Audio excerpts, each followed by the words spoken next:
Alhamdulillah, terima kasih Ustadz untuk tausiahnya. Berikutnya kita berikan kesempatan untuk teman-teman bertanya. Kebetulan kita sudah memiliki list pertanyaan, sambil juga mungkin teman-teman yang lain bisa menuliskan melalui kertas ya. Yang pertanyaan yang pertama dari akhwat ini Marcella Simon. Di sebelah mana posisinya? Marcella Simon.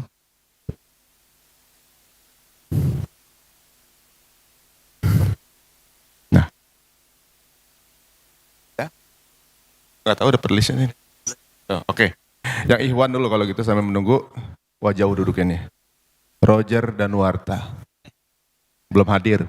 Oke. Oh. Silakan Roger. Assalamualaikum warahmatullahi wabarakatuh. Waalaikumsalam warahmatullahi wabarakatuh. Senang sekali kesempatan bisa bertemu dengan guru besar Ustadz Abdul Somad. Barakallah. Saya baru saja menikah. Saya berharap bisa mendapatkan nasihat sedikit mengenai pernikahan, baik yang baru menikah maupun teman-teman yang sudah lama menikah. Sedikit nasihat mungkin Ustadz. Terima kasih. Pertama saya ucapkan barakallahu lakuma wa baraka alaikuma wa jama'a bainakuma fi khair. Barakallahu lakuma, berikan berkah kepada mereka berdua ya Allah. Wa baraka alaikuma, berikan berkah dalam mengharungi kehidupan senang dan susah, lapang dan sempit. Wa jama'a bainakuma fi khair, disatukan dalam kebaikan. Hadis sunnah Nabi Muhammad sallallahu alaihi wasallam. Pertama, mesti difahami bahwa karena jodohlah engkau bertemu, bukan karena bertemu lalu berubah menjadi jodoh. Karena bertemu lalu berjodoh atau karena ada jodoh maka bertemu? Karena ada jodoh maka bertemu. Berapa banyak orang yang bertemu tapi tak berjodoh? Berapa banyak orang yang berjodoh baru sekali bertemu langsung jadi? Tapi jangan gara-gara ini lalu tidak usaha. Nah, ini yang jomblo-jomblo besok nyantai aja. Nanti nggak ada usaha. Bukan pertemuan yang membuat jodoh, tapi jodohlah yang buat bertemu. Makanya harus ada ikhtiar dan usaha. Ini jodoh saya, bahwa saya sudah dikasih air hari ini 2 botol, 1 gelas dengan permen. Ini jodoh saya, rezeki saya ini. Tapi kalau saya tidak berusaha untuk mengambilnya, membukanya, rupanya kosong. Ada yang mulai kayaknya.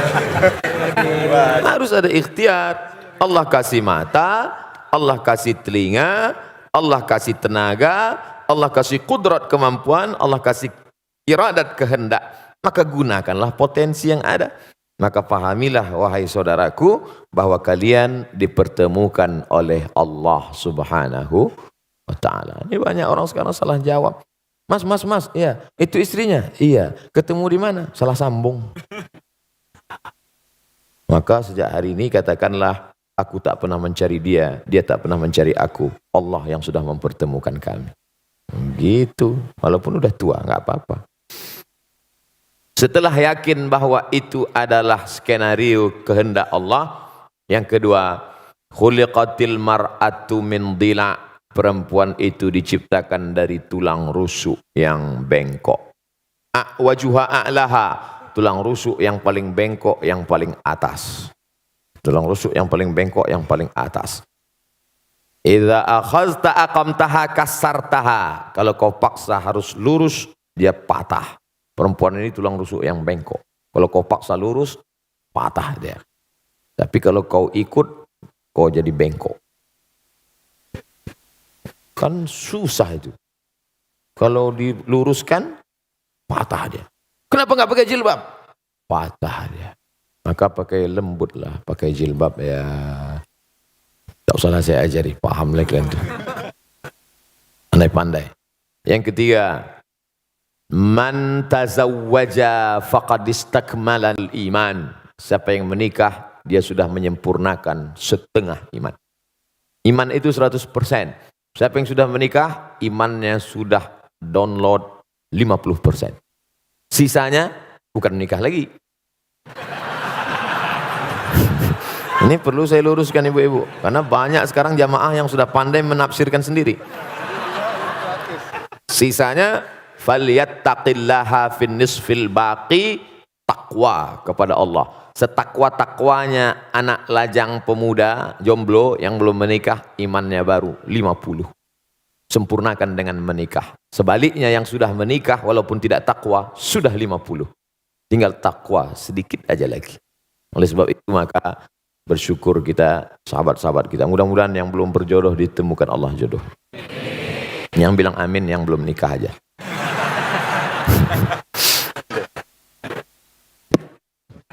Masih ada. Ini baru 3. Yang keempat, dulu ketika engkau sendirian, wahai saudaraku, yang kau urus solatmu saja, yang kau urus jilbabmu saja. Oh, tak pakai jilbab. Tapi setelah kau menikah, sekarang ada beberapa gerbong kereta di belakangmu, tanggung jawabmu besar. Dulu yang penting sholat sudah, tapi sekarang kau sudah menjadi imam. Berusahalah menjadi imam yang baik. Yang kelima, nikah dalam Islam bukan hanya seks, tapi ada yang lebih bermakna daripada itu. Ada amal yang mengalir. Yang tadi rajin sholat duha, stop kalau mati. Yang rajin baca zikir doa, habis kalau mati. Tapi yang menikah ada amal yang tidak mati. Waladun salihun, anak yang soleh.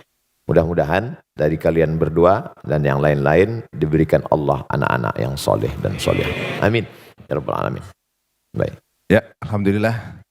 Waktu Cut menikah, belum menikah, berjilbab sendiri ya. Sejak ada Roger, mungkin Roger bisa ikutan. Berikutnya pertanyaan, Amar. Waduh, udah ubanan Mar. Iya, ini udah ubanan nih. Udah ubanan ya Mar. Dewasa banget ya. Assalamualaikum warahmatullahi wabarakatuh. Waalaikumsalam. Selamat pagi Pak Ustadz. Selamat pagi semuanya. Ketemu lagi kita Pak Ustadz. Kemarin saya pernah bertanya sama Pak Ustadz. Ya. Dan saya tidak pernah bosan untuk bertanya lagi sama Pak Ustadz. Baik. Saya tertarik sekali dengan ceramah Pak Ustadz barusan yang tentang ngerusak diri, fisik maupun metafisik. Dan saya mengakui juga dulu, ini juga untuk menjadi contoh untuk semua saudara-saudara di sini. Saya mengakui kalau saya tidak berdaya dengan adiksi saya. Saya waktu itu saya belum pernah melihat, mendengar dan salah pergaulan hingga saya tiba-tiba ditarik oleh pihak yang berwenang. Dan sampai situ saya mulai belajar dan sekarang saya menemu istri saya yang paling cantik yang sedang hamil kembar. Doain semoga anak kami semoga sehat. Amin. Amin. Amin. Ya Rabbal Alamin. Dan pertanyaannya adalah, adakah ilmu atau aturan Pak Ustadz agar kita tetap bisa istiqomah di jalan yang benar dan baik menurut Islam? Terima kasih. Assalamualaikum warahmatullahi wabarakatuh. Waalaikumsalam warahmatullahi wabarakatuh. Istrinya ada istrinya? Ya ini istri saya. Ada. Saya nyari istri saya kok. Kirain saya jadi istri saya, mana istri saya? Benar Ustaz.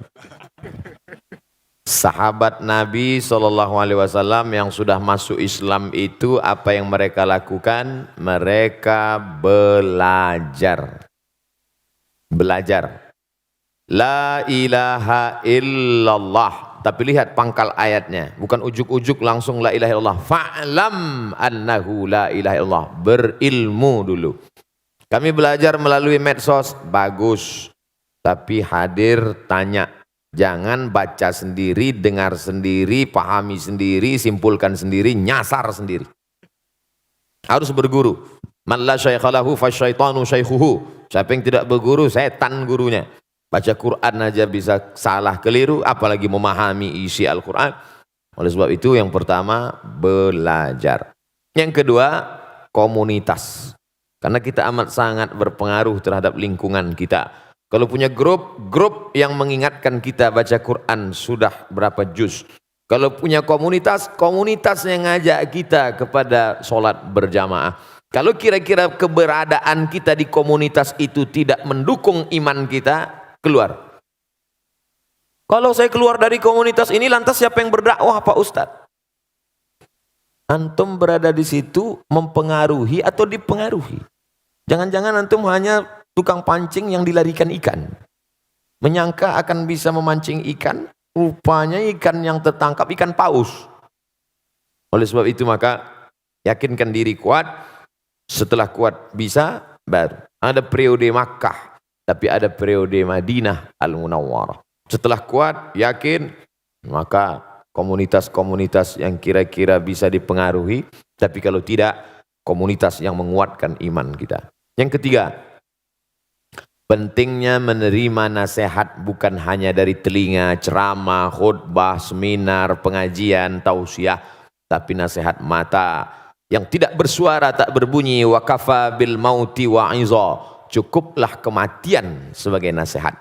Makanya kalau ada orang meninggal datang, syukur-syukur bisa ikut gali kuburnya, ikut masuk ke dalam. Man syahidal janazata, siapa yang menyaksikan jenazah hatta tusalla alaiha, sampai solat jenazah, dapat pahala balasan qirat, 1 qirat. Wa man syahidal janazata hatta tudfan, siapa yang menyaksikan solat jenazah ikut sampai ke pemakaman, lahu qiratan, dapat 2 qirat. Sahabat bertanya, wa mal qiratan ya Rasulullah, apa 2 qirat itu wahai Rasulullah? Rasulullah menjawab, mithlul jabalainil azimaini, seperti 2 gunung bukit yang pahala besar. Apa hikmah di balik itu? Melihat nasihat dengan mata. Kalau dilaksanakan ini insyaallah masuk yang keempat, jangan lupa mohon doa. Makanya selesai pertemuan berdoa. Selesai, Ustadz doakan saya, doakan juga saya. Ustadz mohon doanya, doakan juga saya. Saya tak pernah berhenti mengucapkan itu. Karena kita tak tahu entah dari mulut yang mana doa itu menembus pintu-pintu langit. Boleh jadi kita merasa kita hebat, kita berilmu, tapi hati kita kotor. Ada dia yang bukan ustadz, bukan siapa-siapa, baru saja tobat, bersih hatinya sebersih-bersihnya. Lalu dari hati itu terpancar doa, dari doa itulah dikabulkan Allah. Makanya selalu saya katakan, doakan Ustaz Abdul Somad, doa dalam keadaan mati husnul khatimah. Jangan sekarang, kita masih ada jadwal lagi.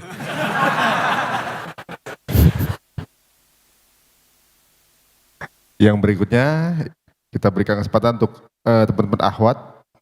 Ini dari Mbak Marini Zumarnis. Monggo Mbak. Mbak Marini Zumarni.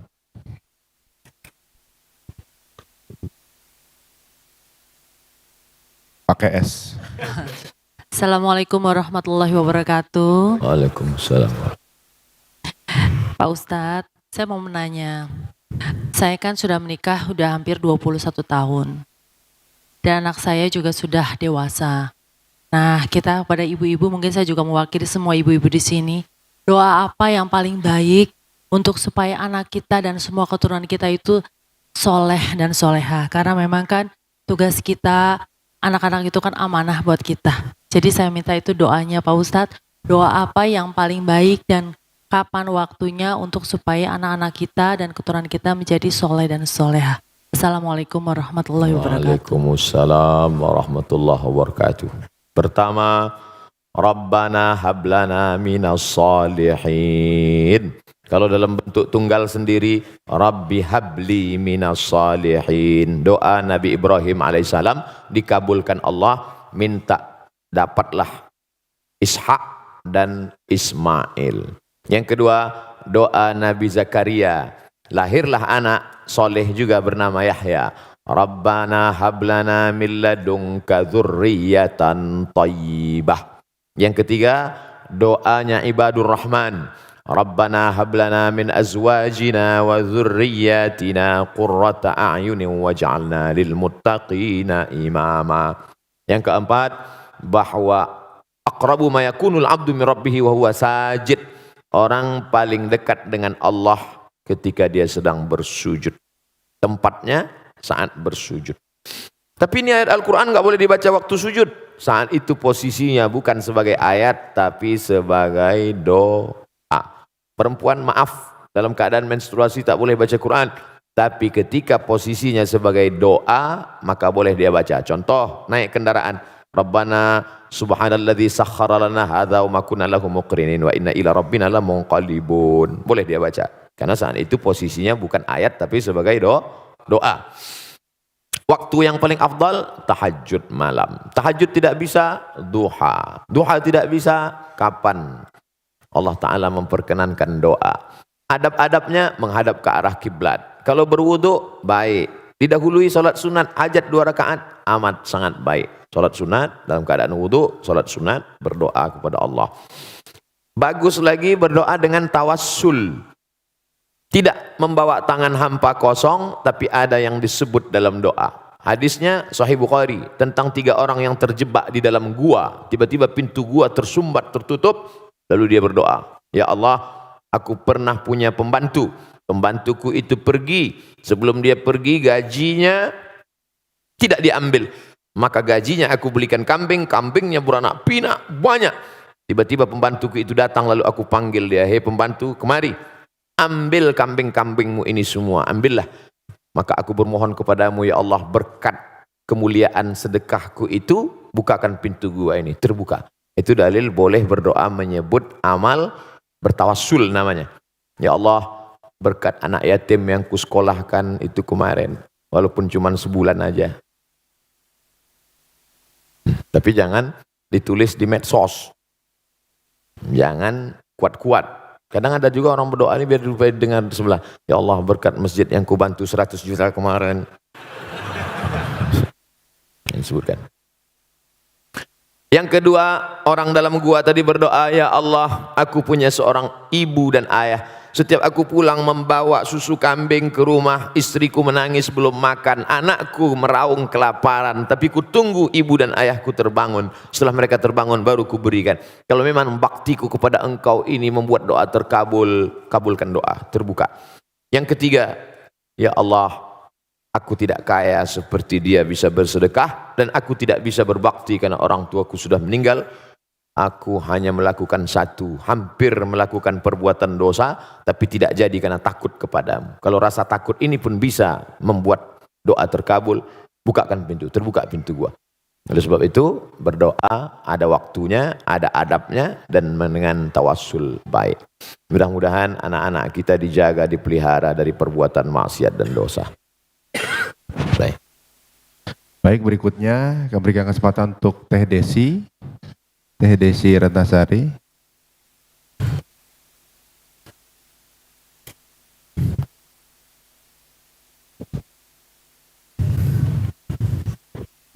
Bismillahirrahmanirrahim. Assalamualaikum warahmatullahi wabarakatuh. Waalaikumsalam warahmatullahi wabarakatuh.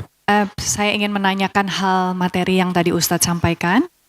Ustadz tadi menyampaikan terkait dengan ada bagian tubuh kita yang kita bisa rasa, kita lihat, badan, dan juga ruh. Yang ingin saya tanyakan adalah konsep ruh. Jika ada teman kami yang memang non-muslim, lalu kemudian menanyakan terkait tentang konsep ruh ini, yang mana mungkin pemikirannya ada pemikiran dari sisi materialis. Apa yang bisa kita jawab tanpa harus melanggar syariah yang kita pahami? Itu saja Ustadz, terima kasih. Assalamualaikum warahmatullahi wabarakatuh. Waalaikumsalam warahmatullahi wabarakatuh. Hampir semua agama meyakini adanya ruh. Makanya orang barat yang berfilsafat materialisme sekalipun, tetap ketika terjadi kecelakaan di laut, di udara, mereka tetap menyebut SOS, save our soul. Selamatkan ruh, selamatkan jiwa kami. Dan kita sebagai orang Indonesia, walaupun ada non-muslim, sepakat itu. Maka dia katakan, bangunlah jiwanya, bangunlah badan. Bangunlah jiwanya, bangunlah badannya. Kalau ada agama di Indonesia yang tidak percaya ada roh, maka saat nyanyi itu dia diam aja. Bangunlah, bangunlah badannya. Karena yang dia lihat hanya badan. Jadi hampir semua meyakini ada roh, bahwa nanti kita akan mati, ruh kita akan diadili. Perbedaannya hanya pada konsep Allah. bahwa kita meyakini qul huwallahu ahad, esa tunggal tak berbilang, Allahus samad, meminta hanya kepada dia saja, tak boleh minta kepada yang lain. Lam yalid, dia tidak beranak, walam yulad, dia tidak diperanakkan. Dipejam mata nampak bayang-bayang hitam, kuning, hijau, terlintas macam-macam gambar, itukah dia? Ma khatara bibalik fallahu laisa kadzalik. Apa yang terlintas di pikiranmu maka itu bukanlah Tuhan. Apa yang terlintas dalam kepalamu maka Allah tidak seperti itu. Karena Allah itu adalah wa yakulahu kufuwan ahad. Tak ada satupun yang setara dengan dia. Insya Allah dengan orang di Indonesia selesai, walaupun non muslim, karena mereka percaya kepada roh. Bagaimana dengan kawan yang bukan orang Indonesia, atau orang Indonesia tapi terkontaminasi kepalanya dengan aliran ateis? Di Indonesia orang ateis tidak punya tempat, karena sila pertama Pancasila ketuhanan yang Maha Esa. Tapi ketika nanti ketemu dengan orang yang tak percaya pada Tuhan, mana itu Tuhan? Kalau memang ada Tuhan itu mana? Mana dia? Saya mau lihat Tuhan itu. Itu pertanyaan tertua dalam surat Al-Baqarah ketika Bani Israel yang dibawa oleh Nabi Musa menyeberang dari Mesir menuju Palestina. Orang Mesir, orang Israel minta kepada Musa. Apa kata mereka? Ya Musa lan nu'mina laka hatta narallaha jahrah. Kami tidak mau percaya kepadamu sebelum kami melihat Tuhan itu nyata di depan mata kami. Mana Tuhan itu Musa? Maka nanti kalau teman-teman ada orang nantang gitu, mana Tuhan itu? Habis itu tempeleng dia langsung. Pak. Habis itu tanya, ente marah ya? Iya, mana marah itu? Bisa kita tunjukkan, ini loh marah itu. Tak ada. Marah, benci, rindu, cinta, rasa, tak ada. Maka setiap orang yang ingin mengungkapkan rasa dengan kata-kata, kata terlalu miskin untuk mewakili rasa. Semua kata yang diungkapkan untuk mewakili rasa yang tak kelihatan itu, semua kata itu dusta. Contohnya, ini yang baru-baru kenal lalu ingin nikah, perempuannya nggak mau diajak nikah. Apa kata si laki-laki? Kan ku nanti kau 1000 tahun lamanya. Bohong. 1000 tahun. 40 aja udah kena diabetes. Oleh sebab itu ini bicara tentang ada rasa. Ketika Imam Abu Hanifah, namanya Nu'man bin Thabit, nama populernya Imam Hanafi, bertemu dengan ateis yang tak bertuhan. Hanafi, kalau memang Tuhan itu ada, mana dia? Imam Hanafi berkata, kebetulan mereka bicara di tepi laut. Engkau pergi ke tengah laut naik kapal kayu, sampai di tengah laut terombang-ambing, dipukul ombak, dihempas gelombang, kakimu tidak injak ke bawah, tanganmu tidak menggapai apa-apa, tepian tidak kelihatan, dan engkau hanya berpegang pada satu kayu pecahan kapal. Apakah dalam hatimu ada merasa di sana ada kekuatan yang maha besar? Ya, itulah Allah. Hanya saja kau tak tahu siapa namanya. Datang Muhammad SAW mengasih tahu bahwa nama dia. Siapa dia? Allahu la ilaha illa huwal hayyul qayyum. Apakah dia mengantuk kalau tidur malam? La ta'khudhuhu sinatun wala naum. Apa harta punya dia? Tuhan itu kaya. Lahu ma fis samawati wa ma fil ard. Selain daripada dia ada yang bisa ngasih pertolongan. Man dzalladzi yashfa'u indahu illa biiznih. Tahu tak dia apa yang ada terbersit dalam hati saya? Ya'lamu ma baina aydihim wa ma khalfahum wa la yuhituna bi syai'in min ilmihi illa bima syaa'. Bagaimana kekuasaan dia? Apakah dari Sabang sampai Merauke? Wasi'a kursiyyuhus samawati wal ard. Sulitkah dia mengatur berapa tetes hujan yang jatuh di sana? Berapa buah yang matang di sana? Berapa anak ikan, cacing-cacing tanah di dalam sana? Man dzalladzi yashfa'u indahu illa bi'idznihi ya'lamu ma baina aydihim wa ma khalfahum wa la ya'uduhu hifdzuhuma. Tak ada berat bagi dia untuk menjaga langit dan bumi. Wa la ya'uduhu hifdzuhuma wa huwal 'aliyyul 'azim. Itu makanya kalau ayat kursi itu dibaca, kuat iman kita, setan lari. Bukan mantra abim salabim abakadabra. Ustaz, saya baca ayat kursi kok setannya enggak lari. Orang ente 11-12 sama setan. Oh, lari. Kuat kan? Kira-kira itulah yang dapat saya jawab. Wallahu a'lam. Berikutnya dari Ikhwan, ini dari Giovanni Tobing. Ya, silakan. Alhamdulillah. Saya pikir Mas Giovanni ini non Muslim.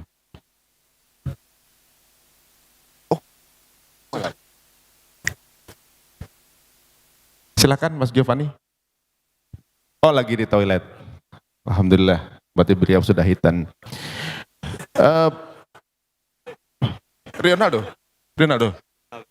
Ronaldo. Mau tanya juga?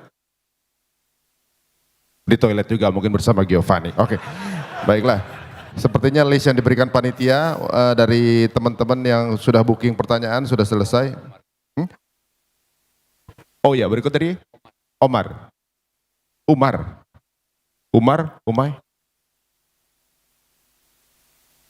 Mita, itu Ustadz loh. Oh, Kang Omar Dani, mangga. Sudah, aman. Oke, oh, aman. Ada lagi mau bertanya dari Ikhwan? Mas Alvin Adam. Padahal. Assalamualaikum warahmatullahi wabarakatuh, Ustaz. Waalaikumsalam. Kenalkan saya Alvin. Tadi saya dengar Ustaz bilang bahwa yang benar, yang tahu benar dan salah itu cuma Allah Subhanahu wa Ta'ala. Di kajian tadi. Yang ingin saya tanyakan Ustaz, bagaimana kita berdialog dengan kalbu kita pada saat kita sharing, syiar, coaching, atau apapun istilahnya ke banyak orang, supaya kita tidak menyakiti hati orang yang bersangkutan. Ini terjadi karena saya besar dari keluarga yang majemuk Ustadz, pluralisme banget, terus terang. Jadi agak sulit bagi saya untuk mencoba. Di satu sisi saya yakin bahwa apapun yang disampaikan yang ada di Al-Quran pasti betul. Tapi bagaimana saya berdialog dengan saudara-saudara lain saya yang tidak seiman, supaya saya tidak menyakiti mereka, tapi saya betul tidak mengurangi ketakwaan saya pada Allah Subhanahu wa Ta'ala. Baik. Itu Ustaz. Assalamualaikum warahmatullahi wabarakatuh. Waalaikumsalam warahmatullahi wabarakatuh. Nanti Giovanni kebetulan juga balik. Jadi bertanya Gio? Sekalian? Oke, boleh. Berarti sekaligus dijawab dua, gak apa-apa Ustaz? Anda jawab aja dulu. Ya, jawab ini dulu. Oh, takut lupa. Mas Alvin. Ya. Baik. Saya jawab satu-satu. Saya takut lupa. Mas Alvin yang berkehidupan majmuk dalam keluarga, setelah pulang pengajian lalu memanggil keluarga-keluarga yang non-muslim, duduk sini semua. Setelah duduk lalu disampaikan, Inna dina indallahil Islam. Agama di sisi Allah adalah Islam. Wa man yabtaghi ghairal islami dina. Siapa yang mencari agama selain dari Islam, falan yuqbala minhu, maka dia tidak diterima. Wa huwa fil akhirati minal khasirin. Di akhirat neraka jahanam tempatnya. Kira-kira apa yang terjadi? Selama nggak diupload gak apa-apa.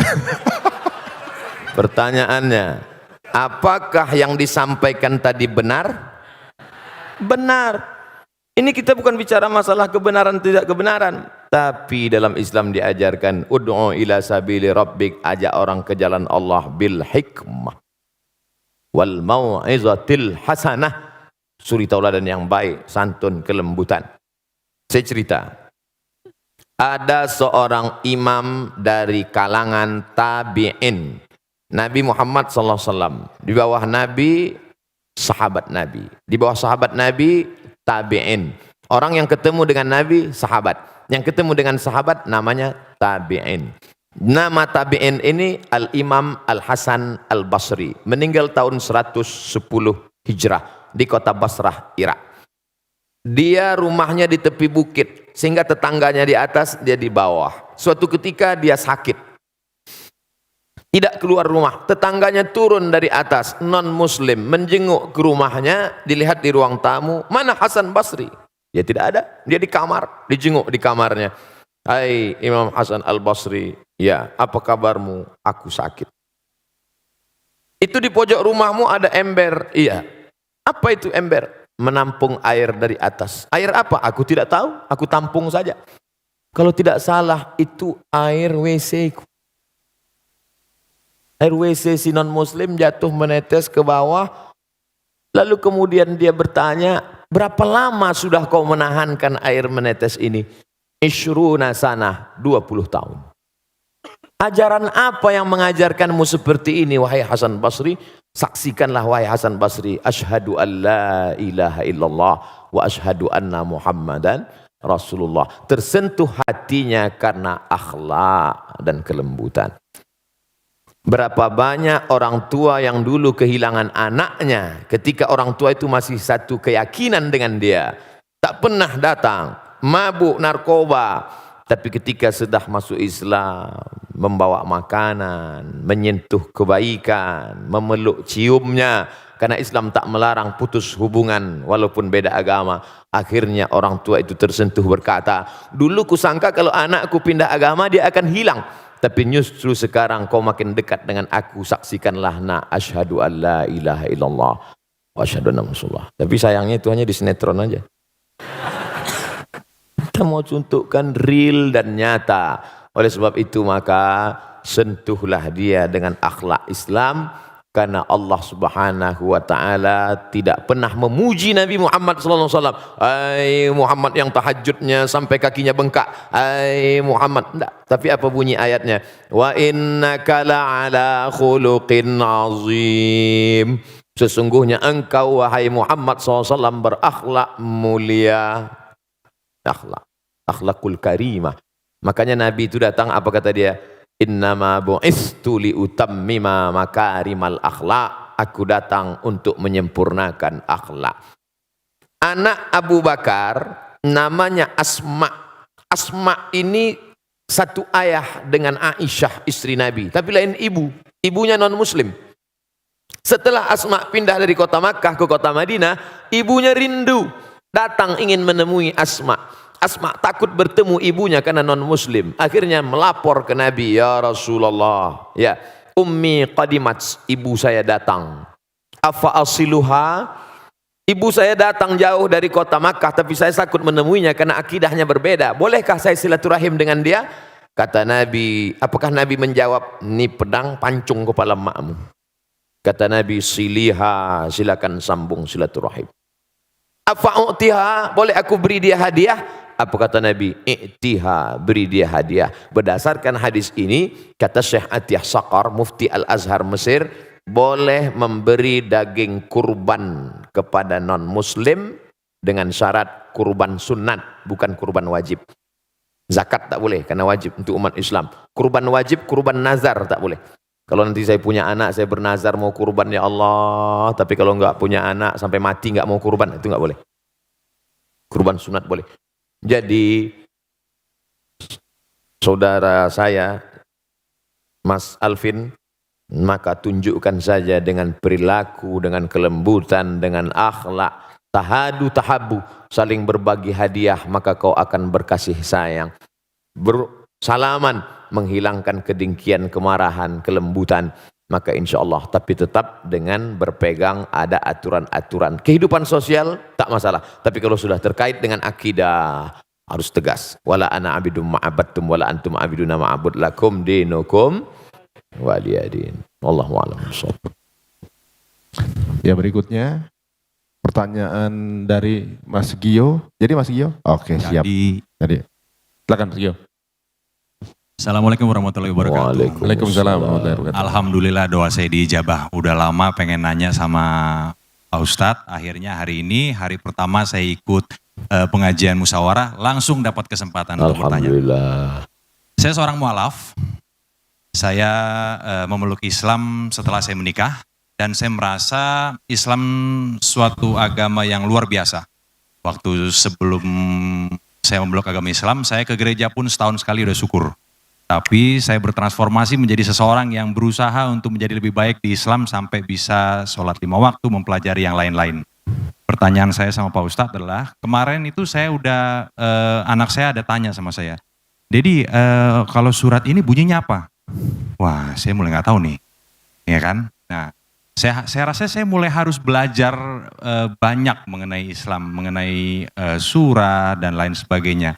Pertanyaan saya yang mungkin ini adalah keresahan hati juga beberapa saudara-saudara kita yang mualaf, Pak Ustadz. Bagaimana kita memilih guru yang benar? Yang pertama. Yang kedua, bagaimana kita tahu kita memilih guru? Caranya memilih guru untuk memadu kita supaya kita tidak berada di jalan yang salah. Dan kalau kita sudah memilih, yang kedua, bagaimana kita tahu kalau guru pilihan kita itu benar? Yang ketiga, saya ada sedikit tahu kalau di dalam Islam itu ada beberapa mazhab. Mazhab apa yang kira-kira bisa dan cocok untuk saya, bagaimana cara saya memilihnya? Sekian kira-kira pertanyaan dari saya. Assalamualaikum warahmatullahi wabarakatuh. Waalaikumsalam warahmatullahi wabarakatuh. Berarti Mas Gio benar ya. Tadi saya hampir salah ini ya. Katanya sudah mualaf. Alhamdulillah. Monggo silakan Ustaz. Apa saya jawabin Ustaz?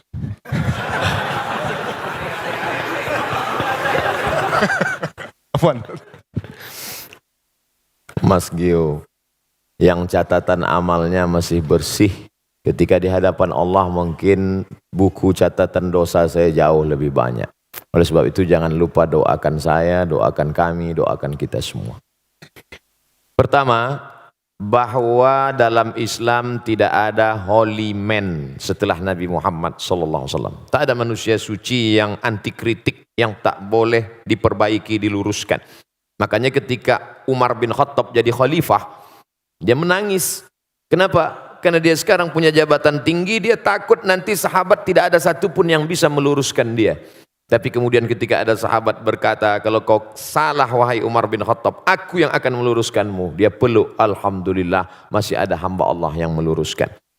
Abdul Somad, manusia biasa, bisa benar, bisa salah.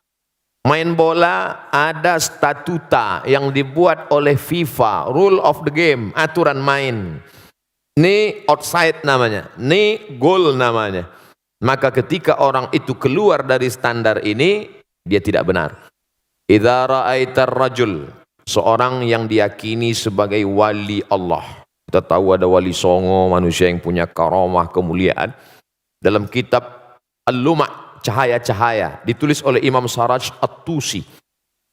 Kata seorang guru, ayo kita menjenguk wali Allah. Ini wali Allah hebat, ayo. Sampai di dalam masjid, muridnya nanya, mana wali Allah? Itu yang ada di depan. Masya Allah, wali Allah. Gak berapa lama setelah itu, yang disangka wali Allah tadi, meludah di dalam masjid. Kata gurunya, ayo kita tinggalkan, ini wali setan. Kenapa? Karena perbuatannya bertentangan dengan syariat Islam, haram meludah dalam masjid. Jadi mesti ada aturan, kalau tidak aturan nanti kacau balau. Jelas-jelas ini orang tidak benar. Ketemu di tempat maksiat, minum khamar, tetap juga digurukan. Tidak bisa. Itu siapa? Guru spiritual saya. Tapi dia minum khamar. Khamar yang kelihatan mata kita dia minum, itu sebenarnya kalau sudah sampai lehernya berubah jadi zam-zam. Benar. Bagaimana kalau ternyata dia bisa jalan di atas air? Ternyata dia bisa terbang di awan. Disebutkan dalam kitab Tanbihul Mughtarrin, peringatan bagi orang yang tertipu. Idza ra'aitar rajul, kalau kau lihat ada orang yatiru fil hawa, bisa terbang di atas awan, yamshi alal ma, bisa jalan di atas air, la taghtar, jangan tertipu karena itu, karena setan iblis pun bisa melakukan itu, tapi pandanglah pada istiqomahnya tentang ajaran perintah dan larangan Allah. Disuruh Allah dia ikut, dilarang Allah dia tak buat, ikutilah istiqomahnya. Maka alhamdulillah musyawarah ada guru-guru yang istiqomah, Ustaz Adi Hidayat, kemudian Ustaz Umar Mita, ustaz-ustaz kita yang banyak yang dalam koridor Ahlus Sunnah wal Jamaah. Tanya ke Ustaz Adi Hidayat, beliau punya banyak kader-kader hafal Al-Quran. Ustaz, saya mau belajar Quran dari awal, mau ngaji. Nah, nanti beliau akan kirim guru mengaji supaya kita benar. Jadi dalam Islam aturannya adalah Quran, Sunnah. Tidak sesuai dengan Quran, menyalahi Sunnah, tidak ikut fatwa ulama Ahlus Sunnah wal Jamaah, maka dikeluarkan dari, ada kalanya SP1 sesat, surat peringatan yang salah sedikit sesat, tapi kalau fatal dia bisa menjadi kafir, keluar dari Islam. Na'udzubillah. Ini tentang masalah memilih guru. Standarnya Quran, Sunnah. dan mengikut ulama Ahlus Sunnah wal Jamaah. Berikutnya, mazhab apa yang saya ikut? Saya kasih sampel contoh bersentuhan laki-laki perempuan wuduknya batal atau tidak batal. Aula mastumun nisa, kamu bersentuhan kulit dengan perempuan batal atau tak batal? Menurut mazhab Hanafi tidak batal. Karena makna la mastumun nisa bukan sentuhan kulit, tapi maaf jima. Kalau berhubungan kelamin baru batal. Kenapa bunyi ayatnya la mastumun nisa? Al-Quran bukan kitab porno. Maka dia tidak mau sebut. Maka kiasan sentuhan kulit artinya jima baru batal. Kalau sentuhan kulit tidak batal menurut Hanafi. Malik bin Anas, mazhab Maliki, sentuhan kulit kalau bernafsu batal. Kalau enggak nafsu, enggak batal. Mazhab Syafi'i, asalkan sentuhan kulit, mau nafsu, enggak nafsu, tetap batal. Kita sedang berada di antara tiga pilihan. Mau Hanafi, Maliki, atau Syafi'i. Ustadz pilih yang mana? Saya pilih mazhab Syafi'i. Oh, karena Ustadz tidak pernah belajar mazhab Maliki. Saya belajar di Maroko. Maroko 100% mazhab Maliki. Guru-guru saya di Darul Hadis, mazhabnya Maliki. Kenapa Ustaz tetap berpegang pada mazhab Syafi'i? Guru-guru saya sebelum berangkat dulu mazhabnya Syafi'i. Setelah saya pulang ke tengah komunitas masyarakat bermazhab Syafi'i. Dan ada satu analisa saya, ketika saya pakai mazhab Syafi'i, saya lebih tenang dalam kasus ini. Misalnya habis bersentuhan, habis itu saya sholat. Allahu Akbar. Datang setan menggoda. Wudu'mu batal Abdul Somad. Tidak, aku sudah wudu. Tapi andai saya pakai mazhab Maliki, wudu'mu batal Abdul Somad. Tidak. Tadi kamu nafsu. Enggak. Ada dikit. Tapi saya tidak menyalahkan mazhab Maliki. Karena ketika saya salahkan mazhab Maliki, berarti saya menyalahkan guru-guru saya dulu. Selama masih dalam Ahlus Sunnah wal Jamaah. Tapi jangan gara-gara ngaji begini lalu semua benar. Kamu kenapa enggak sholat? Mari kita berlapang dada menerima perbedaan. Oh, enggak bisa. Ini antara sesama sholat tapi beda.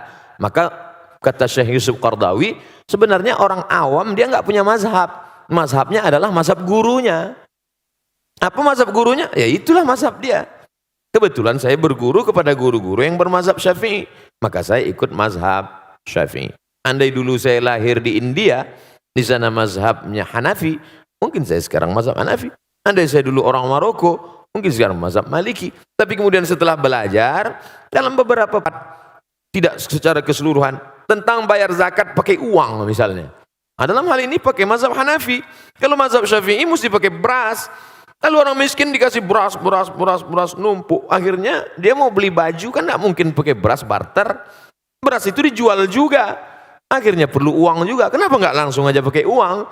Makanya Syekh Ali Jum'ah Mufti Mesir dalam kitab Al-Bayan lima yushghilul adhan mengatakan dalam masalah bayar zakat fitrah pakai uang, pakai mazhab Hanafi dan sebagian pendapat mazhab Syafi'i. Nah, jadi dalam hal ini kita berguru, ikut guru kita yang selamat dari syirik, yang selamat dari bid'ah dhalalah, yang selamat dari kesesatan, dan kita tenang beramal. Wallahu a'lam bishawab. Alhamdulillah, mudah-mudahan menjawab Mas Gio. Berikut ini ada kabar gembira, salah satu di antara teman kita ada yang ingin bermualaf. Syahadat. Oh, okay. Bukan umum ya, bukan dipublish ya. Oke, siap. Saya salah baca. Oke, baiklah kalau gitu. Pertanyaan dari Syarul Gunawan. Waduh, di belakang. Oke. Gundul tapi menawan. Silahkan Kang Syarul. Oke, silahkan. Untung deket Gio. Ya. Udah deh ya. Ketemu Gio lagi. Ketemu teman-teman dulu. Ya, assalamualaikum warahmatullahi wabarakatuh.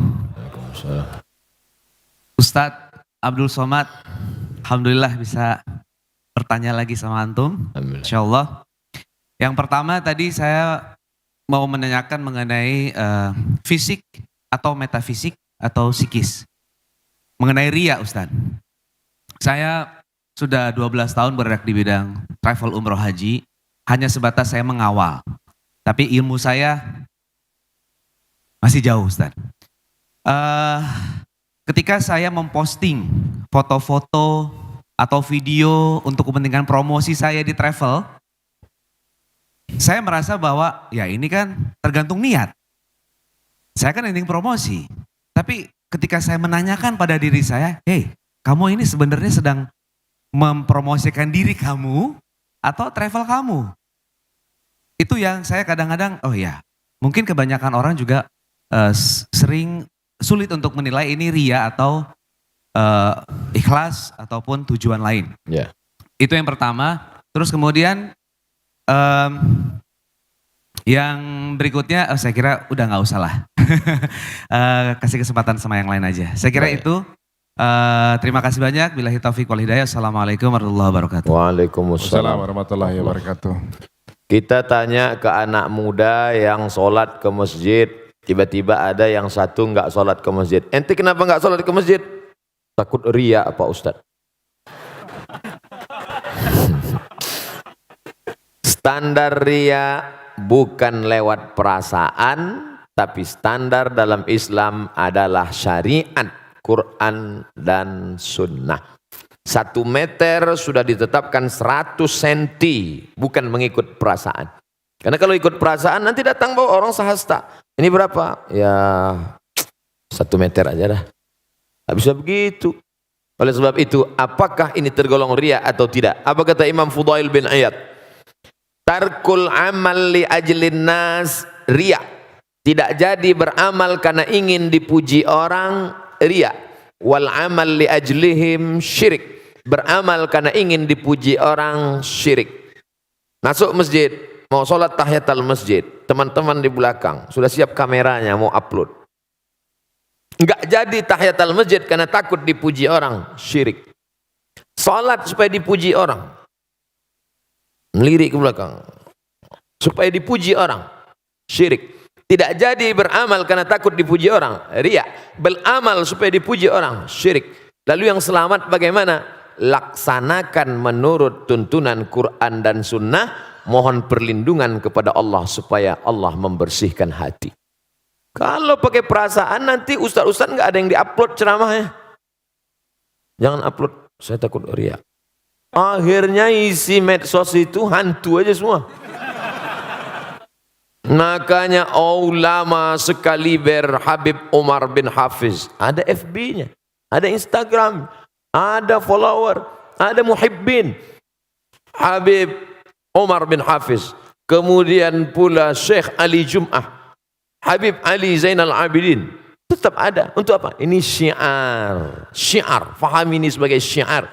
Wal budna ja'alnaha lakum min sya'airillah. Onta-onta dan kambing-kambing yang dipotong itu bagian dari syiar agama Allah. Apa hubungan onta dan kambing itu syiar? Ketika penyembelihan onta dan kambing saat hari raya kurban, istri, anak dipanggil ramai-ramai menyaksikan supaya orang melihat, oh ternyata orang Islam itu hebat ya. Orang Islam itu ramai kalau bagi-bagi daging kambing ya. Kalau sholat subuh aja yang sunyi ya. Ini syiar. Begitu juga dengan postingan Mas Syahrul Gunawan, maka postingan itu tidak mempertunjukkan terlalu lebay, misalnya sampai semua sampai berdoa pun. Dulu orang berdoa menghadap Ka'bah, sekarang berdoa membelakangi Ka'bah. Nah, itu terlalu berlebihan. Tapi sekedar bercerita bahwa ini pergi umrah, ini syiar. Kloter pertama keberangkatan umrah setelah haji akan dilaksanakan tanggal sekian. Syiar menunjukkan ekonomi Indonesia baik, menunjukkan bahwa jamaah umrah ramai. Nah, ini. Jadi ada standar kelayakan, kepantasan. Maka dalil dalam Islam itu sampai 10. Quran, hadis, ijma', qiyas, syar'u man qablana, saddu zara'i, qaulu sahabi, istihsan, istishab, urf. Standar kepantasan, kelayakan. Ini pantas enggak ini? Ini layak enggak ini? Ketika layak, pantas, maka tidak masuk dalam kategori riya. Bahwa dia senantiasa berbisik-bisik dalam hati, memang kerja setan. Itu memang sudah SOS, standar operasional setan. La'atiyannahum min baini aidihim, aku akan datang dari depan, wa min khalfihim, dari belakang, wa an aimanihim, dari kanan, wa an syama'ilihim, dari kiri. Setan memang sudah datang. Lalu cara kita membalasnya, kita laksanakan niat baik, istighfar. Astaghfirullahaladzim, astaghfirullah. Halau dia, hilangkan itu semua. Mudah-mudahan kita diselamatkan semua dari riya dalam rangka menegakkan agama Allah. Amin ya rabbal alamin. Mohon maaf, Ari, satu lagi Ri, penting Ri. Ustadz, mohon maaf, mengenai mazhab tadi, ada kita kebanyakan Syafi'i, ada Hanafi, Hambali, ketika kita ada di haram misalnya, ada yang duduknya duduk di antara dua sujud, ada yang duduk tahiyat akhir. Kita berpegang teguh bahwa rakaat terakhir itu tahiyat akhir dengan posisi duduk yang agak miring. Tapi banyak juga orang Indonesia yang mengikuti duduk di antara dua sujud. Ada jamaah yang nanya sama saya nggak bisa jawab Ustadz. Nah itu baiknya bagaimana? Apakah kita harus konsisten dengan mazhab kita dengan tata cara seperti itu atau kita bisa mengikuti, fleksibel? Terima kasih Ustadz. Makasih Ri. Thank you. Udah kejawab kan? Alhamdulillah ya, terima kasih. Kalau sholat itu ada tasyahud awal dan tasyahud akhirnya, sholat zuhur, sholat maghrib, sholat isya, sholat asar, maka tasyahud awal duduknya iftirash. Iftirash artinya tikar, alas, menjadikan telapak kaki kiri sebagai alas. Iftirash, tegak. Pada tasyahud akhir duduknya tawarruk. Tawarruk diambil dari kata warik. Warik, maaf, warik artinya pantat, menempel ke lantai. Itu maka agak miring. Mazhab Hambali begitu. Tapi pada sholat yang tidak ada tasyahud awalnya, sholat Jumat, sholat Qobliyah, sholat Ba'diyah, tahiyatul masjid, yang tak ada tasyahud awalnya, maka duduk tasyahud akhir itu duduknya tetap iftirash seperti duduk tasyahud awal. Makanya kita lihat di Saudi Arabia ada mazhab Maliki, ada mazhab Hambali, mereka tasyahud akhir tapi duduknya seperti duduk kita tasyahud awal. Sedangkan mazhab Syafi'i, sholat apapun namanya, setiap tasyahud akhir maka duduknya mesti tawarruk, menempel ke bawah. Nah, jelas ini mazhab Hambali, ini mazhab Syafi'i. Sekarang ada orang Indonesia pergi umrah, duduk tahiyatul masjid atau qobliyah atau ba'diyah, tapi duduk tasyahud akhirnya duduk iftirash. Maka secara fikih, etika fikih keliru. Karena dalam fikih itu mesti sepaket. Kalau mazhab Syafi'i dari awal, mesti Syafi'i juga di ujung. Contoh, kalau dia dari awal itu niatnya di dalam takbiratul ihram, maka sampai salamnya mesti mazhab Syafi'i. Kalau dia campur di dalam itu tidak benar menurut fikih. Tapi sahkah sholatnya? Sholatnya sah. Sama juga seperti orang waktu bismillahnya jahar, sholat subuh, tapi nggak pakai kunut. Itu dia sudah campur dua mazhab. Bismillahirrahmanirrahim. Alhamdulillahi rabbil alamin. Itu mazhab Syafi'i. Mestinya setelah rakaat kedua, Allahumma hdina fi man hadait. Tapi sekarang pada beberapa masjid, bismillahnya Syafi'i, tapi kunutnya malah pindah ke Hambali. Secara etika fikih, dia tidak ngerti fikih. Tapi dia udah sholat subuh aja udah alhamdulillah. Gitu. Sholat subuhnya sah. Nah, jadi kalau dalam satu masalah itu dianjurkan untuk tidak campur-campur mazhab dalam satu masalah. Masalah sholat tadi dari takbiratul ihram sampai salam pakai mazhab Syafi'i. Wallahu a'lam. Ya, mudah-mudahan Bang Syahrul aman. Oke, tinggal kita berangkatin aja umroh bareng nih, musyawarah ya. Amin. Ya, sebelum kita masuk pertanyaan kertas ada satu lagi dari Marcella. Lah, silakan. Assalamualaikum warahmatullahi wabarakatuh. Waalaikumsalam. Sebelumnya Pak Ustadz, saya masih belajar dan banyak mau cari tahu tentang Islam. Jadi mohon maaf kalau pertanyaannya mungkin standar, cuman ini saya penasaran banget dari dulu. Ini masalah poligami. Kalau, wah ibu-ibu di sini pada langsung gitu. Kalau yang saya tahu, yang saya yakini dari dulu, manusia itu kan diciptakan berpasang-pasangan. Lalu Hawa itu diciptakan dari tulang rusuknya Adam. Nah ini kalau masalahnya poligami, lalu kalau nikahnya sampai 4 itu sisanya yang misalnya namanya Siti, apa Susi, apa Santi itu tulang rusuknya dari mana itu Pak Ustadz? Terus sama kalau memang diperbolehkan asalkan bisa adil katanya gitu ya Pak Ustadz. Ini kalau menurut Al-Quran sendiri adil itu tolak ukurnya seperti apa Pak Ustadz? Karena kan kadang-kadang kalau Rasulullah mungkin kita tahu untuk adil pasti bisa, nggak mungkin nggak gitu kan. Tapi kalau suami yang manusia biasa, kadang istrinya aja setiap kali ngeliat mukanya istighfar gitu kan, banyak-banyak istighfar. Terus dia mau poligami itu gimana caranya Pak Ustadz ngomongnya? Makasih Pak Ustadz. Pertama, bahwa hadis tentang khuliqatil mar'atu min dila', perempuan diciptakan dari tulang rusuk, bermakna kiasan.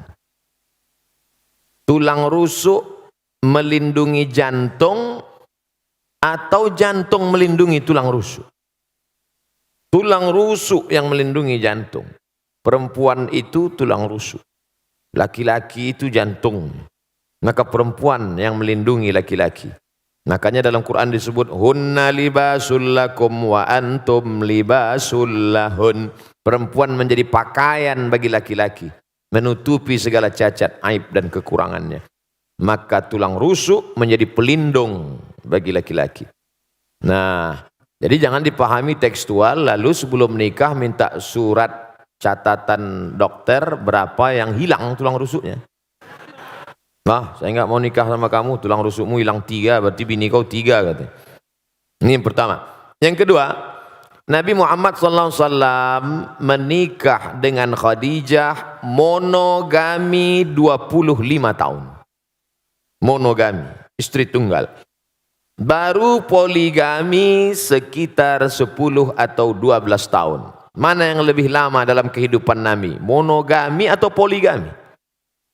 Nampak jawaban serentak. Monogami. 3, ayat tentang turun fankihu ma tabalakum minan nisa'i masna, nikahilah perempuan 2, wa thulasa, nikahilah 3, wa ruba', nikahilah 4. Ayat itu nyuruh nambah atau mengurangi? Mengurangi. Karena dulu orang Makkah istrinya unlimited edition. Maka turun ayat ini untuk menyuruh kurangi. Maka yang saat itu bininya 10, dia pilih-pilih, setelah fit and proper test, delete 6. Tinggalkan 4. Ayat ini dulu mengurangi, bukan menambah. Yang keempat, bahwa dalam Islam poligami adalah solusi emergency door. Karena ini kalau tidak dibuka pintu sebelah kiri ini, pesawat akan meledak. Nah, makanya ada di satu daerah seorang pergi kondangan, istri tua, istri muda bisa jalan. Maka orang heran, kenapa? Itu kok bisa gitu? Itu istri mudanya itu yang meminangkannya istri tuanya. Ditanya orang, betul ibu minangkan? Iya. Kenapa ibu pinangkan? Daripada aku mati katanya. Ini suamiku ini 300 tenaga kuda ini kata dia.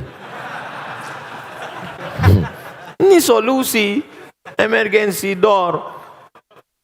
Ada di sebagian orang, ada di sebagian tempat, dan sekarang banyak orang lebih mau, mas kamu mau selingkuh, selingkuhlah.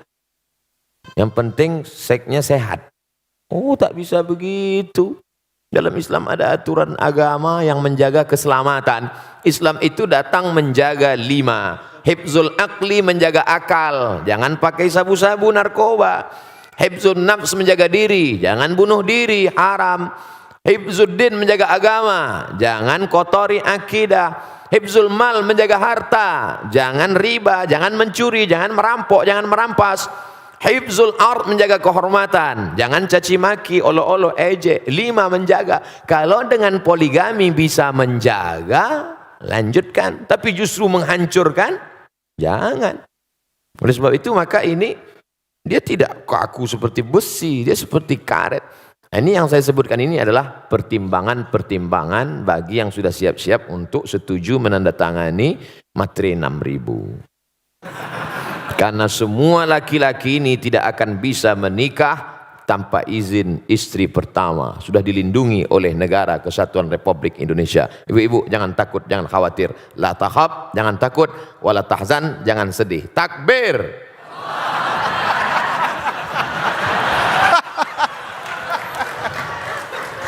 Pas istri saya lihat Ustaz. Alhamdulillah ya, aman ya ibu-ibu ya. Aman. Baiklah, berikutnya kami persilakan Ustaz untuk pertanyaan yang dari kertas. Apa yang dimaksud punuk unta? Sebuah hadis yang diutarakan untuk wanita. Punuk unta salah satu sampel contoh. Tapi banyak hadis lain substansi maknanya adalah, saya sebutkan satu. Ayat Quran bahkan. La yadribna bi arjulihinna. Janganlah memukul kaki ke lantai. Dipakai gelang kaki bergemerincing. Yadribna bi arjulihinna. Dipukulkan kaki ke lantai waktu jalan. Kerincing, kerincing, kerincing, kerincing, kerincing. 1. 2. La tabarrujna tabarrujal jahiliyatil ula. Jangan bersolek-solek jahiliyah. 3. Jangan memakai seperti punuk unta naik ke atas. Dari 3 sampel contoh ini makna substansinya adalah norak. Berlebihan, lebih dari normal, abnormal, supaya diperhatikan orang. Adapun sekedar mengikat rambut, kebetulan rambut dia panjang, maka diikatnya pakai karet gula. Diikatnya. Lalu kemudian ketika dia pakai jilbab agak menonjol sedikit, ya nggak apa-apa. Tapi sengaja dipakai tinggi ke atas supaya ketika dia lewat semua wow. Jadi jangan ditangkap sampelnya, tapi yang diambil adalah substansinya. Karena sekarang banyak orang, perempuan, tidak seperti punuk onta, tapi noraknya lebih daripada punuk onta. Pahami ini dengan baik. Tentang masalah gemerincing di lantai, tidak ada lagi. Tentang solek jahiliyah, tidak lagi. Tentang punuk onta, tidak. Dia selamat dari 3 kasus contoh. Tapi substansi noraknya masih bertahan. Maka hukumnya dia tetap kena. Intinya wajar-wajar saja. Kau diperhatikan orang bukan norakmu, tapi karena prestasimu. Kau diperhatikan orang bukan karena make upmu, tapi karena cahaya bekas wudukmu, karena tahajudmu memancar. Ini kan ingin mencari hati orang supaya suka. Padahal hati orang itu punya Allah. Kalau Allah sudah menanamkan cinta ke dalam hatimu, maka hati-hati hamba itu pun ikut cinta kepada engkau. Oleh sebab itu maka raihlah cinta Allah dengan tahajud, raihlah cinta Allah dengan baca Quran dan zikir, bukan dengan yang semu, bukan dengan yang hilang. Karena kita akan capek melelahkan diri sendiri hanya dengan kepalsuan-kepalsuan. Kenapa dia bercahaya wajahnya? Bekas wudhu. Masya Allah. Emang saya tayamum. Artinya kita tetap beramal, berdoa, biarlah orang suka, karena Allah menanamkan suka itu, bukan karena dibuat-buat. Karena sesuatu yang dibuat-buat kita akan lelah, capek sendiri. Normal saja, apa adanya. Apa boleh seorang anak naik haji, tapi orang tuanya belum pernah pergi haji? Pulang dari sini, kau ambil kain selendang, kau gendong ibumu, Dari Jakarta jalan kaki ke kota Makkah. Sampai di Makkah kau tawaf 7 putaran, naik ke Bukit Safa, pergi ke Marwah 7 putaran, tahallul. Maka belum dapat menebus sekali teriakannya saat melahirkanmu. Oleh sebab itu yang punya uang, senangkanlah hati orang tua. Buatlah ibumu seperti raja, maka rezekimu akan seperti raja-raja. Bukan hadis Nabi, saya ketemu di grup WhatsApp. Senangkan orang tua, karena setelah Allah langsung orang tua. Wa qadha rabbuka alla ta'budu illa iyyah. Allah mewajibkan engkau hanya beribadah kepada Allah. Habis Allah, wabil walidaini ihsana, berbakti kepada orang tua. Kalau masih hidup dia senangkan. Tapi saat tidak beruntung, saat sangat sayang pada ibunya, tapi ibunya sudah meninggal dunia, saat datang menjumpai Nabi SAW, ya Rasulullah, ummi matat, makku, ibuku, ummi sudah meninggal dunia. Afa atasaddaqu anha, kalau saya bersedekah pahalanya sampai tidak ke almarhumah? Kata Nabi, tasaddaq, sedekahlah wahai Sa'ad. Ayu sadaqatu afdal, apa sedekah yang paling afdal? Kata Nabi, saqiyul ma, memberi air minum. Idzan ahfiruha. Saat itu juga, saat ngobrol dengan Nabi itu, langsung saat pergi menggali sumur, wakafkan untuk almarhumah ibunya. Sudah meninggal dunia. Maka yang masih hidup, esok hari libur, bawakan makanan kesukaannya, belikan pakaian yang paling indah, tunjukkan kertas, mama, sudah kami daftarkan ONH. Alhamdulillah, tapi baru bayar DP 5%. Doakan supaya rezeki kami halal berkah. Saya sudah banyak berjalan, jauh berjalan, banyak dilihat, lama hidup banyak dirasa. Di balik kesuksesan orang-orang besar itu saya lihat, saya perhatikan, rupanya di ruang kamarnya ada gambar ibunya. Rupanya saat dia kata sambutan bercerita tentang ibunya, rata-rata kebesaran orang-orang hebat itu berawal dari doa ibu. Ayah juga luar biasa.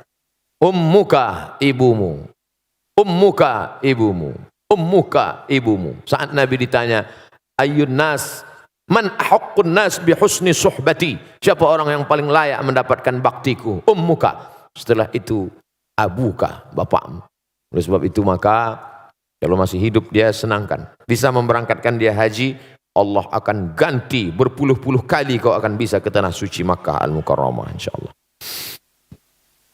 Ini masih ada satu lagi. Masih ada Ustaz. Tapi menyambung yang dijelaskan Ustaz barusan, ada pertanyaan dari Oki Agustina, bagaimana apakah mendoakan ibu yang sudah meninggal tapi beda agama dibolehkan atau tidak? Nanti doanya katanya nggak sampai. Maka nastighfaru Ibrahimu li abihi illa am mau'idatin wa'adaha iyyah. Nabi Ibrahim memohonkan ampun doa untuk bapaknya Azar yang beda agama itu hanya sekedar janji saja. Karena dia dulu pernah berjanji. Waktu Ibrahim mengajak Azar, nama bapaknya Azar, hai ayahku Azar, sembahlah Allah. Apa kata Azar? La illam tantahi, kalau kau tidak berhenti menceramahi aku, la arjumannaka, akan kulempar kau pakai batu, wahjurni maliya, tinggalkan aku. Apa kata Ibrahim menjawab? Sa'astaghfirulaka rabbi, aku akan mintakan ampun engkau kepada Allah. Dia sudah janji, dan janji adalah hutang. Falamma tabayyana lahu annahu aduwwul lillah, setelah jelas bagi Ibrahim bahwa bapaknya itu musuh Allah, tak beriman kepada Allah, tabarra'a minhu, dia melepaskan diri, artinya tak dia doakan. Kalau masih hidup boleh didoakan, dalilnya Nabi mendoakan Allahumma hdi qaumi fa innahum la ya'lamun, berikan mereka hidayah karena mereka tak tahu. Tapi kalau sudah meninggal dunia, doanya, kuserahkan hambamu ini kepada engkau ya Allah. Allah maha kuasa untuk berbuat sesuka hatinya. Innama amruhu iza arada syai'an ayakula lahu kun fayakun. Tapi kalau dia masih hidup, jangan pernah berhenti berdoa. Pakai bahasa Indonesia, ya Allah berikan hidayah, bukakan pintu hati supaya mati dalam keadaan la ilaha illallah Muhammadur Rasulullah sallallahu alaihi wasallam. Ini nampaknya udah kartu kuning. Saya baru mu'allab 3 bulan. Alhamdulillah. Antum saudara saya dalam la ilaha illallah. Saudara kandung pun, orang tua kandung pun belum tentu bisa menolong. Tapi saudara saya bisa menolong. Sekarang nggak tinggal dengan orang tua karena pastinya nggak setuju. Di rumah sholat nggak bisa. Ngaji nggak bisa. Tinggal di luar ngekos. Apakah ini bisa dibilang durhaka Pak Ustadz? Supaya bisa ngaji, sholat dan lain-lain saya harus tinggal di luar. Pertanyaan ini sepertinya sedang mengajarkan Abdul Somad dan kita semua betapa kita selama ini tak mensyukuri nikmat bisa ngaji, bisa sholat, tapi nggak ngaji dan nggak sholat. Harus ngekos hanya untuk ngaji dan sholat. Kadang banyak yang kita sangka tak nikmat, padahal kita sudah dapat nikmat besar. Baik, saya jawab. Wa in jahadaka ala an tusyrika bima laisa laka bihi ilmun. Kalau orang tuamu itu memaksamu untuk mempersekutukan aku, kata Allah, fala tuti'huma. Jangan kau patuh pada mereka berdua. Ini dalil engkau boleh ngekos, saudaraku. Karena kalau kau tetap di situ, dia akan paksa. Maka kata Allah, fala tuti'huma, jangan kau patuh dengan dia. Tapi ayat itu belum potong, baca ujungnya. Wa sahibhuma fid dunya ma'rufa. Tetaplah engkau berinteraksi, berbakti kepada mereka. Kontradiktif. Bagaimana mungkin saya sudah tinggalkan rumah, tapi saya tetap silaturahim? Engkau tinggalkan karena niatmu supaya bisa sholat, supaya bisa ngaji, maka ngekos, tapi silaturahim jangan putus. Mama, papa, apa kabar? Sudah makan pagi? Sehat? Mau dia balas caci maki, sumpah serapah, anggap itu bagian cara Allah menghapuskan dosa, cara Allah mengangkat derajat, cara Allah melatih hati. Jangan pernah berhenti, tiap pagi, tiap hari, doakan dia. Tapi untuk mempertahankan supaya bisa sholat, supaya bisa ngaji. Mudah-mudahan Allah berikan hidayah sehingga sampai masanya nanti. Sulitkah bagi Allah? Tak ada yang sulit. Qalbul mu'min baina asabi'ir rahman. Hati manusia ini di jari jemari Allah. Di jari jemari kuasa kudrat iradat Allah SWT. Insya'a, kalau dia mau dia buat begini, kalau dia mau dia buat begini. Lalu kenapa tidak dia kasih saja hidayah semua Pak Ustadz? Kalau semua dia kasih hidayah, lalu kita dapat apa? Ayyadiyallahu bika rajulan wahidan. Satu orang dapat hidayah karena mulutmu, karena SMS-mu, karena share-mu, karena statusmu. Khairum min humurin na'am. Lebih baik daripada kau memiliki seekor onta yang merah. Pernah Bapak Ibu, kawan-kawan melihat onta warna merah? Onta itu kuning, hitam yang jarang-jarang mandi. Dan ada onta merah. Onta merah, onta yang bulunya kemerahan seperti brown, seperti itu mahogani, adalah onta termahal yang unik. Maka orang yang tak dapat, dia dapat. Boleh jadi Ustadz Somad yang ceramah tak dapat itu, karena Ustadz Somad menceramahi orang yang sudah baik-baik semua. Orang yang sudah ngaji. Setelah yang sudah hijrah, sudah ngaji, kumpul, barulah datang Abdul Somad. Assalamualaikum warahmatullahi. Sementara ada yang dia bukan ustadz, tapi dengan merangkul, sering ngajak, ngaji, akhirnya dapat hidayah. Maka jangan pernah berhenti, tetap ngekos, tetap sampai Allah bukakan pintu hati hidayahnya, insyaAllah. Amin. Ya Rabbal Alamin. Ustaz, terakhir Ustaz. Baik. Dari Mas Adrian. Moga Ustaz. Assalamualaikum warahmatullahi wabarakatuh. Waalaikumsalam warahmatullahi. Saya yakin setiap di antara kita tidak ada yang akan memberikan anak-anaknya, istrinya, keluarganya daging babi. Kenapa? Karena babi diharamkan oleh Allah. Tapi tanpa kita sadari masih banyak di antara diri kita, saya atau mungkin saudara-saudara kita yang masih memberikan keluarganya sesuatu yang mengandung riba. Yang jelas dalam Al-Baqarah 275 Allah menghalalkan jual beli sedangkan mengharamkan riba.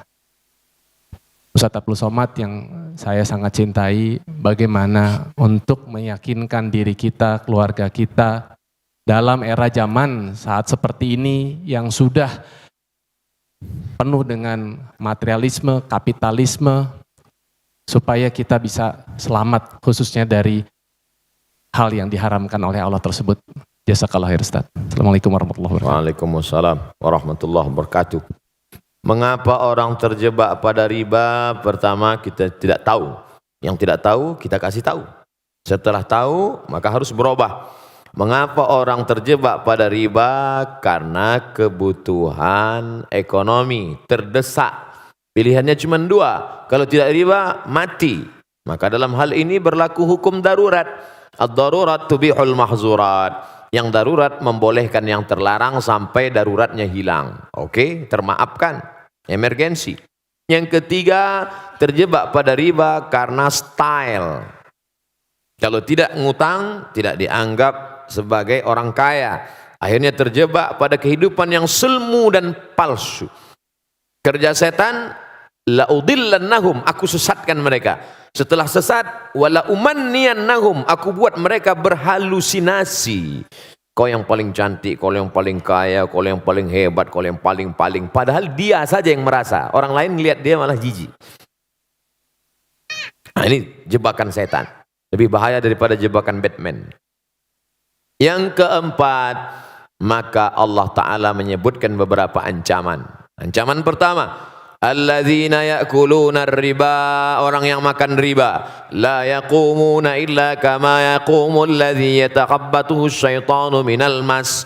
Bangkit dari kubur ketika nanti ditiupkan sangkakala seperti orang yang kerasukan setan. Kata orang Jawa, kesambet. Begitulah nanti bentuk dia di padang mahsyar. Dua, ayyuma lahmin, setiap daging di badan, nabata min haramin, kalau tumbuh dari yang haram, fannaru aulabih, tempatnya api neraka. Sepiring nasi riba disuap berubah menjadi setetes darah haram, masuk ke dalam jantung, merusak otak anak yang hijau yang bersih jadi kotor. Darah dari jantung naik ke otak. Nasiyatin kadzibatin khati'ah, ubun-ubun pendosa. Kenapa ubun-ubun? Karena otak depan yang berpikir rusak disebabkan makan riba, makan haram. Tiga, ayyuma lahmin nabata min aramin, dari setetes darah berubah menjadi daging, daging membalut tulang, urat-urat, kulit. Nabata min aramin, kalau dia tumbuh dari neraka, tumbuh dari riba haram, fannaru aulabih, tempatnya api neraka jahanam. Yang keempat, rajulun as'ath akbar, ada orang yang rambutnya kusut berdebu, mengangkat tangan berdoa, ya Rab, ya Allah, doanya tak dikabulkan. Kenapa doanya tak dikabulkan? Mat'amuhu haram, makanannya haram. Masrabuhu haram, minumannya haram. Malbasuhu haram, pakaiannya haram. Wa ghudhiya bil haram, diberi makanan haram. Oleh sebab itu Abdullah bin Umar bin Khattab mengorek mulutnya. Dia muntahkan lagi. Ketika ada orang memberi kurma, dia makan. Setelah itu datang orang ngasih tahu. Itu tadi yang ngasih ente orangnya begini-begini. Dia muntahkan lagi. Makanya jangan senang dulu kalau ditraktir.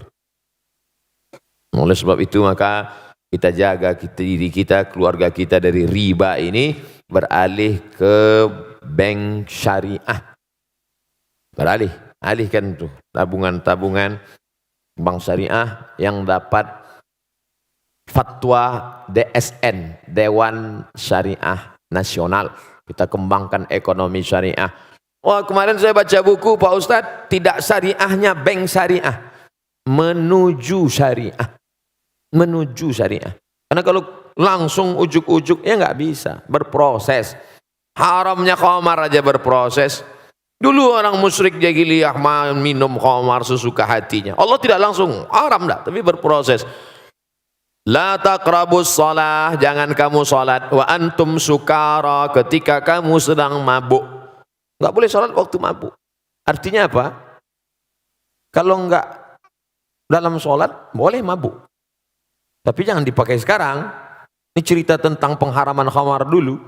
Jadi kalau mau sholat zuhur jam 12, mabuk jam 9, ya nggak apa-apa, mabuk aja.